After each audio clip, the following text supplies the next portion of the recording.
നമസ്കാരം.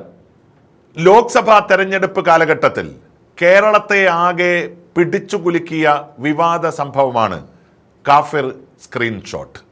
പാലക്കാട് MLA ആയിരുന്ന ഷാഫി പറമ്പിൽ വടകരയിൽ മത്സരിക്കാൻ വേണ്ടി പോകുന്നു.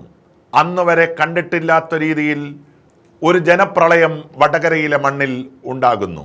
രാഷ്ട്രീയത്തിനും ജാതിമത ചിന്താഗതികൾക്കും അതീതമായി വടകര എന്ന ഒരു കാലഘട്ടത്തിലെ ചുവന്ന പാർലമെന്റ് മണ്ഡലം തിളച്ചുമറിയുന്ന കാഴ്ചയാണ് നമ്മൾ കണ്ടത്. അവിടെ ഷാഫി പറമ്പിലിനെ പരാജയപ്പെടുത്താൻ, അദ്ദേഹത്തെ വർഗീയവാദിയായി ചിത്രീകരിക്കാനാണ് കാഫിർ സ്ക്രീൻഷോട്ട് ഉണ്ടായത്. അതിൻ്റെ പിന്നിൽ പ്രവർത്തിച്ചത് യഥാർത്ഥത്തിൽ CPMന്റെ പ്രവർത്തകന്മാരാണെന്ന് പകൽ പോലെ വ്യക്തമായി. പക്ഷേ ഈ കാര്യത്തിൽ അന്വേഷണം നടത്തിയിട്ടും അന്വേഷണ റിപ്പോർട്ട് പുറത്തുവിടാനോ യഥാർത്ഥ പ്രതികളെ അറസ്റ്റ് ചെയ്യാനോ പിണറായി വിജയന്റെ സർക്കാർ തയ്യാറായില്ല. ഇന്ന് പാറക്കൽ അബ്ദുള്ള എന്ന് പറയുന്ന മുസ്ലിം ലീഗിന്റെ MLA കേരളത്തിൻ്റെ ആഭ്യന്തര വകുപ്പ് മന്ത്രിയെ നേരിട്ട് പോയി കണ്ടിരിക്കുന്നു.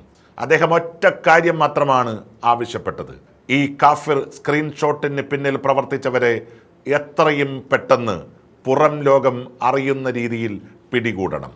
CPM ഉള്ളിൽ ഒളിപ്പിച്ചു വച്ചിരിക്കുന്ന ഈ കൊടിയ വർഗീയ കലാപത്തിൻ്റെ പിന്നിൽ പ്രവർത്തിച്ച യഥാർത്ഥ ആളുകളെ പുറം ലോകത്തിൻ്റെ മുമ്പിൽ അവതരിപ്പിക്കാൻ കേരളത്തിൻ്റെ ആഭ്യന്തരമന്ത്രിക്ക് സാധിക്കണമെന്ന് പാറക്കൽ അബ്ദുള്ള അഭ്യർത്ഥിച്ചിരിക്കുകയാണ്.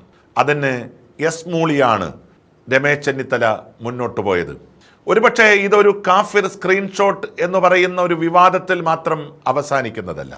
തെരഞ്ഞെടുപ്പ് കാലഘട്ടത്തിൽ മതേതരത്വത്തിൻ്റെ സന്ദേശവാഹകരാണ് എന്ന് സ്വയം അഭിമാനിച്ച് രാഷ്ട്രീയ ഗോതയിലേക്ക് തുടർച്ചയായി ഇറങ്ങിക്കൊണ്ടിരിക്കുന്ന CPM ഉള്ളിലൊളിപ്പിച്ച വർഗീയ വിഷലിപ്തമായ അന്തരീക്ഷത്തിൻ്റെ ഒരു പുറം കാഴ്ച കൂടിയാകും ഒരുപക്ഷെ ഈ ഒരു അന്വേഷണം പൂർത്തിയാകുന്ന ഘട്ടത്തിൽ കേരളത്തിൽ ഉണ്ടാവുക.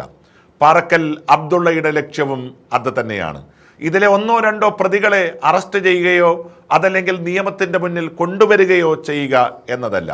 അതിനപ്പുറം കേരളത്തിലെ ന്യൂനപക്ഷങ്ങളെയും ഭൂരിപക്ഷ സമുദായത്തെയും അതാതു കാലഘട്ടത്തിൽ ആവശ്യത്തിനനുസരിച്ച് ഉപയോഗിക്കുകയും വർഗീയതയ്ക്കെതിരെ സംസാരിക്കുകയും ചെയ്യുന്ന CPM യഥാർത്ഥത്തിൽ ചെയ്യുന്ന വർഗീയ വിഷത്തിൻ്റെ ഒരു നേർരേഖ ഈ കേരളത്തിൻ്റെ മുമ്പിൽ അവതരിപ്പിക്കുക എന്നുള്ളത് തന്നെയാണ് പാറക്കൽ അബ്ദുള്ളയുടെ ഈ പ്രധാനപ്പെട്ട ആവശ്യം.